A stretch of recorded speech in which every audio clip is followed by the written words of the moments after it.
hopeful message I will say with it, and I will leave with it, is how we got into the problems that we have in this country. I've never seen our country so divided. And the way you get out of that, because I believe there's a way to get out of it. The hopeful message is we got into this one bad decision at a time. We got into this whole mess, but we can change that. We can stop digging.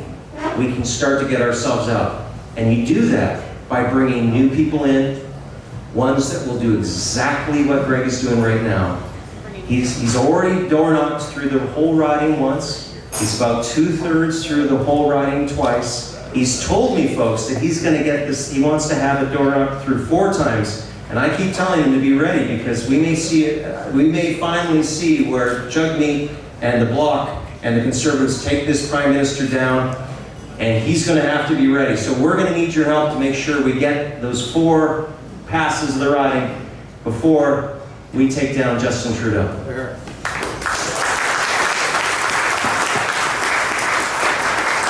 Thanks, Sam. Over to you, Michelle. Look, people have different words on how they would describe the last 9 years of the Trudeau Liberals. I think one that keeps coming up is chaos. And this one's a little, it's a little bit personal for me. I mean, as many of you know, I'm a paramedic. That's my day job. But what it has done is put into perspective that we see what happens when the federal government ignores some of these really critical issues, right? We have a sprung shelter going up now here in the riding. We have homelessness rampant in the city. Crime is going up. Unfortunately, too often we go to calls of, like you said, domestic violence, intimate partner violence, violent crimes. Our immigration system is broken. It's chaos. I don't know another word that could best describe it. Suffering. Yeah. No family doctor. I mean, the list goes on. We could be here all night, and I'm sure each one of you has identified something that is broken in our Canadian identity. I guess my question to you, Michelle, is how did the Liberals get this so wrong? Very simple. It does. I don't know if anybody saw my speech in the House that I did last night, but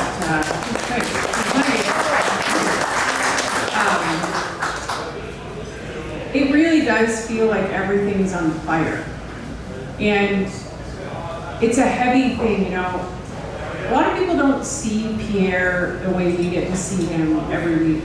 And there's a responsibility that is so heavy right now. And his address last night in the House in terms of Trump's proposed tariffs, he's so prime ministerial. He's a true leader. And I went to watch the movie Gladiator 2 with my parents and my kids last weekend.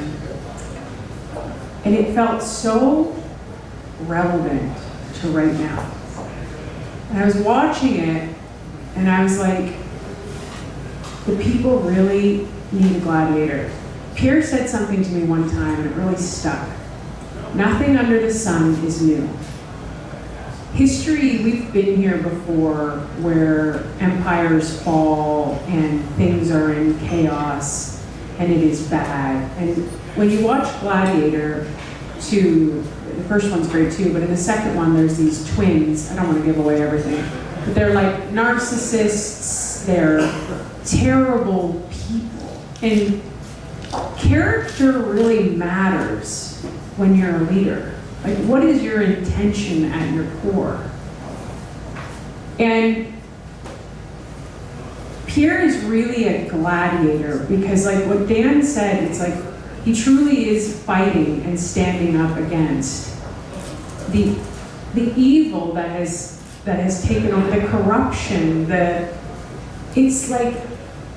and it gets worse and worse every day. I think of it when I first got elected, and I remember sitting in the House of Commons the first time and sitting across from Justin Trudeau, and I'm from here to you away from him, and I'm thinking, this is weird. I'm sitting across from the Prime Minister. And I would watch him. I really like, I love people. I hate politics actually, but I love people. I said I'd never do two things. I'd never get divorced and I'd never run for politics. Check.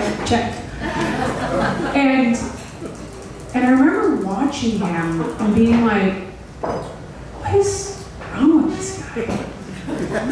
And he would stick out his tongue and he'd be like, and I was like, what is going on? And it was bad then, but it's gotten worse. And so what I think, people say, don't get personal in politics. But it matters who you are. It matters what your intention is. Because if your intention is power and corruption, there are real human consequences. And your question is very important because there's a great saying, money and power don't change who you are, it reveals who you are. And they have no ability, because he's the leader, and as I said earlier, it creates a complete culture. They have no ability to be humble or take accountability or have transparency. Like none, because he's incapable. He has a savior complex. He believes he is saving you. He believes it when you sit across from him, that he is doing you a favor. He believes he is the best thing that has ever happened to you, and he is the best. That's what he believes. And so he will never back down from policies that have very real human consequences. And I'm going to tell you this, what happened before I came here tonight. I sit on the Status of Women Committee. And we had 2 witnesses before the committee. We're studying intimate partner violence. Greg knows I'm very passionate about mental health and addiction and the work that this guy does every day. We've had this conversation. This guy is a true hero of what he's done and the violence and the trauma. And he now has to be a social worker. He now has to be the police. He now has to be all of these things because Canadians are not okay. And we decided to legalize deadly drugs that are so addictive that people can't get off of them. And there's human consequences to all of that, which it doesn't take a rocket scientist to go outside and see them. I don't think liberals go outside. I don't know what they do. But tonight at Status of Women Committee, we had this detective who works for the Newfoundland Constabulary, the police. And she testified about how many women have been murdered because their abuser was out on bail. C-75 was implemented under Justin Trudeau. C-75 gives judges, makes judges remove the least onerous conditions on violent repeat offenders and lets them out on bail. This one woman was killed within hours of him being let out on bail. And it's the same story over and over and over again. And I think people think politics is like, as my kids say, you guys just talk all the time. That's all you do. You don't do anything. And that policy is very real in what happens in the words that are written. And they don't seem to understand the consequences of those words. People are dying. This is going to be the most consequential election of our lifetime. And I mean it when I tell you we are in the Coliseum. And I mean it when I tell you you can't stop fighting. And I mean it when I tell you, people say, be nice, work with them. You don't negotiate with people who are actively destroying your lives. You call them out and you fix it. That's what you do.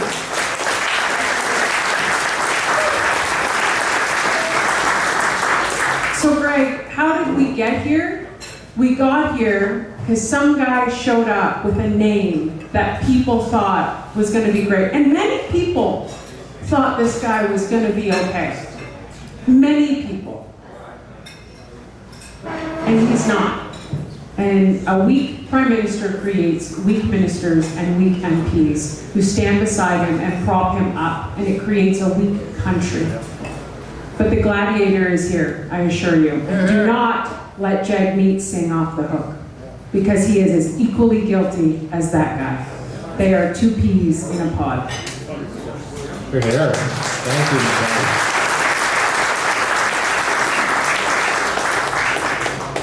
Okay, let's, last question for you, Ryan.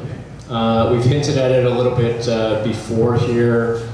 You've had this great series of asking questions to the Liberals in the past few months where you say, you know, taxes are up, debt is up, and it just seems like every day there's a new cost that is up for Canadians. And I don't think we can even keep track. It's what, cell phone bills, it's banking fees, it's tariffs, it's all these things. And we have a great series. You got to go onto his social media and kind of look at this, because every day it's a new question that he's asking the Liberals, and they seem completely unprepared for the question.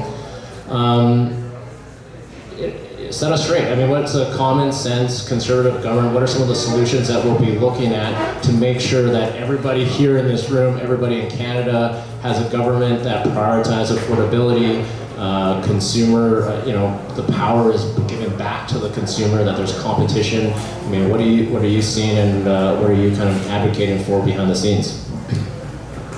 My favorite joke is a Liberal walks into a bar and says, "Drinks are on me, who's paying?" And who's paying, right? You are, we are, we're all paying for them, right? Even the announcement this week, we're going to give you $250. Economists are coming out this week and saying, you know how much that $250 is going to cost taxpayers? $322. No, there is no such thing as a free lunch, right? No such thing. This government has spent and spent. They've doubled the debt. This Prime Minister has spent more money and racked up more debt than every other Prime Minister combined since this country's been formed, right? And at the end of the day, they always promise every year that this will fix Canadians. They're in the House of Commons today saying, Canadians need relief. This is going to relieve them. It is not. We've seen this game before. We've seen this film, speaking about Gladiator. It's the sequel, right? It's the third, it's the fourth film. Prices are going to go up. Mortgages are going to go up. The price of everything goes up. Taxes are going up. And what they forget to mention when they talk about tax relief today is they're increasing the carbon tax 19% on April 1st. 19% on your gas, on your heating, and it's going to affect your groceries. So at the end of the day, this government has no idea how the economy works. And the economy only works if you free the economy. And you do that by several ways. One is you lower taxes. So we've obviously committed to axe the tax for everyone, everywhere, for always. This is the big one. Second, Pierre is committed to lower income taxes and to look at taxes in general. Of course, not just for 3 months, but forever, right? So looking at tax relief, looking at how we look at taxes to bring businesses back into Canada, because we've lost $500 billion of investment to the U.S. The average American worker now is making $32,000 more than the average Canadian worker. It's crazy. We used to be making the same for decades, forever. We were making what the Americans had. If they benefited, we benefited. And the difference was the last trading agreement, we lost. We had a weak leader who was kicked out for the last 3 months when they were negotiating CUSMA, and they were made to sign a deal, and at that deal at the end of the day made Mexico the #1 trading partner of the US, Canada #3, and each American worker making $32,000 more than a Canadian worker. Weak leaders make weak times, but also a weak nation. And so when we have a strong leader who believes that the people are in charge, that we can make sure that we have Canadians paying less taxes but earning more money by ensuring that we build homes, that we fix budgets, that stop inflationary. Like Pierre was the first one to talk about inflation. Out every day saying that the more money we spend and the less goods we have, the more inflation was going to have. Pierre was the only leader in Canada saying that message, and guess what happened? Inflation went up. The average grocery bill for the Canadian now, compared to 4 years ago, you're paying $136 today for what was $100 4 years ago. It is insane. And the last part I'll leave you with is competition. we have a major monopoly problem in Canada. We pay the highest cell phone bills in the entire world. We pay some of the highest airline fees. We pay bank fees. We pay monthly bank fees, transactional fees, and overdraft fees. Average of that is normally around $30, $40 per Canadian. In the UK, they pay $0. And the reason for that is they have what's called competition. Can you imagine this? Can you imagine going out to buy a cell phone? It wasn't just Bell, Rogers, or TELUS. Does anyone look forward to paying $15 to $20 for their cell phone and not over $100? Put your hand up if you want lower cell phones. And we're going to do that by increasing competition. It means opening markets. They say capitalism without competition isn't capitalism where you have a free market. Adam Smith wrote about the invisible hand. We have many buyers and many sellers, which negotiates price. But what we have now is just similar to our government. Big, bloated bureaucracy. They're only interested in their shareholders, not the stakeholders. We're going to open those markets up. We're going to ensure you have more choice with competition. You're going to have more choice when it comes to your cell phones, your airlines, and your banking. We're going to ensure that means lower prices for Canadians. That's what Pierre is focused on. He's made for the first time a shadow minister of competition. You can be sure he's going to put that into a ministerial role. Someday he's going to make sure he brings down those prices for you, and at the end of the day, brings it home for all Canadians. Less taxes, more savings, more freedom. Well, that comes to the end of our formal questions. I think I wanted to give all three of you an opportunity to, if you have a message to any undecided voters here in our riding in Canada, if there's one thing that you want all of our friends here to leave with here today, maybe just a couple of remarks from all three of you, and then we'll open it up to a couple of questions. I know we gotta still save some poutine for these guys. They're very hungry after a committee. Why don't we start with you, Michelle? First of all, the owners of this place, Conspiracy Theory, are they here? Listen, I just want to say thank you. Not every business kind of puts their neck out there to let political people advertise, because they can take heat for that.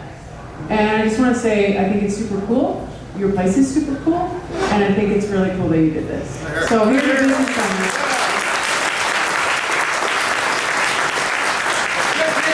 Yeah. And I'm sure you have much to say about how small businesses are treated in this country. Absolutely. Yeah. I don't have a lot to leave you with. I feel like I said most of what I was going to say. I just, is there really anybody who's undecided in this room? No. I didn't think so. But it's also important that for every person in here, you have to tell 10 of your friends, and those 10 friends have to tell 20 of those friends. And it only matters if you get out to vote. Like, it all comes down to, I always joke, Pierre's love language is data, right? He loves number. Just the number, please. Just the number, please. But it's that. It's getting out to vote. It's like, you have to show up and you have to vote, because that's actually, if I've learned anything, one vote freaking matters, man. Like, it actually matters. People think, oh, what does it matter? It matters. And so you have to be coordinated, you have to be talking to friends, you have to be talking to family, and you have to do what you're doing tonight, which is come out here, support Greg, sign up, volunteer, and some people can donate money, some people can donate time, whatever it is you can do. We have to win. That is it. And don't for 1 second get arrogant or think, oh, we've got this because Pierre's way better. Don't think that. Ever. Don't ever take your foot off the gas. Don't ever stop. Keep going. There's a saying I write to we have a chalkboard at home, and I write these quotes on the chalkboard for my kids. They love it. They're so inspired by me. Yeah, that was sarcasm. Listen, I wrote on the board, wars are won 1 inch at a time. Wars are lost 1 inch at a time. Don't give up. Don't give up, show up, and this is going to be important, and we are so grateful for you, because you're the team that we fight for when we feel that heavy responsibility that I told you about earlier about Pierre. You can see it in his eyes. I've seen Pierre get emotional. People come up to him and he is the only hope people have. They're hanging on by a thread. They really are. And we know that. And so we are here for you. And so you do it We do it, we all do it. We're gonna bring it home, we're gonna get this guy elected.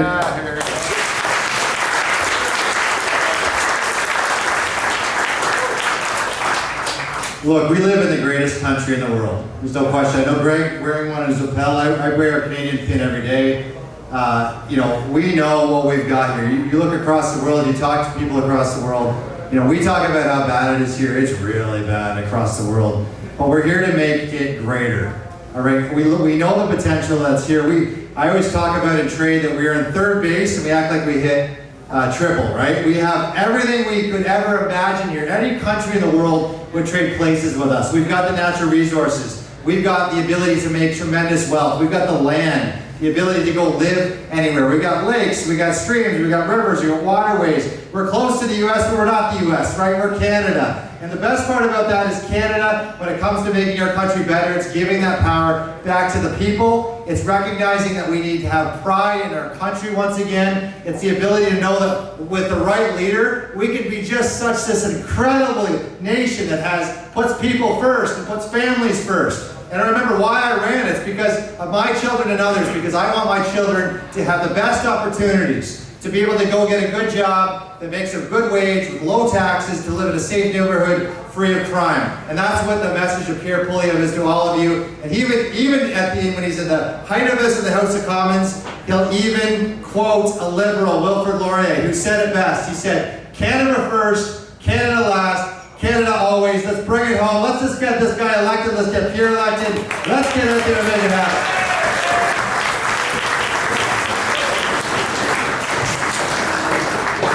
Well, so I get to finish it up. So first of all, aren't these two fantastic? I sit in caucus with them all the time, and I just love that. Because this is the strongest shadow cabinet. Why? Because leadership matters. And the kind of people, when you have the right people, they just all come together. I look at this room.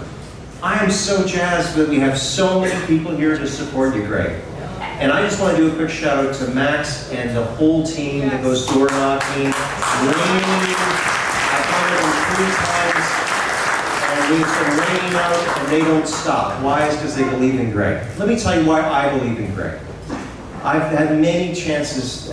There's lots of opportunities I could talk about, but I've gone door knocking a lot. And so we knock on this one door. I think it was it Stittsville? And so we're in Stittsville. Knock on this door, and this guy opens the door, and he just looks at Greg like this. Like, whoa. Greg looks at him, and I'm waiting for Greg to start because he's the candidate. I'm Greg Kung. I'm working to fire Justin Trudeau, Pierre Poilievre, and and nothing happens. And the guy stops and he squints his eyes and says, "It's you." And I'm getting, what's going to go on here? Greg says, "Sir, I'm happy to see you seem to be doing better than the last time I saw you." And the guy explained to me that he had a heart attack and he thought he was going to die. And it was Greg that performed life-saving CPR, stabilized him. And you know what? I talked a little earlier about needing to be that champion for someone. That guy knew exactly who his champion was. He literally looked at Greg and said, "What party am I voting for?" Because Greg had already shown to him that when he was at his lowest, he'd be there for him. So folks, you have a great candidate. He has strong support in this community. He has a strong opposition party, a shadow cabinet that I believe will be a fantastic cabinet under a great Prime Minister, Pierre Poilievre. But to do that, we need to get a majority. There's no way that the Bloc, the Liberals, and the NDP will allow Pierre to be our Prime Minister if we get a minority. The only way we close this if we get a majority, and that means Canada Carleton, that means Greg Kung. Please do whatever you can to help make sure that that is a reality. Please get in the Coliseum, get in the arena with the rest of us. Do what you can. Some means it's donating, some people means it's door knocking. Thank you for what you're going to do. Support this guy. Thanks so much, everyone. Let's bring it home.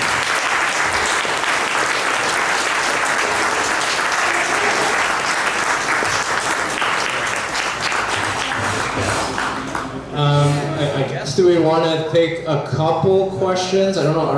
How are we doing on time? Yeah. Okay.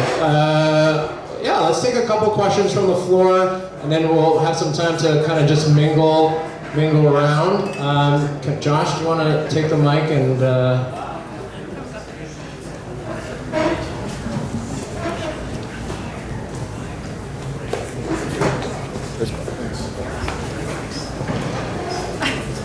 So, on the topic of getting every vote we possibly can, Michelle, you talked about every vote counts, and that's true, and we have to have a majority.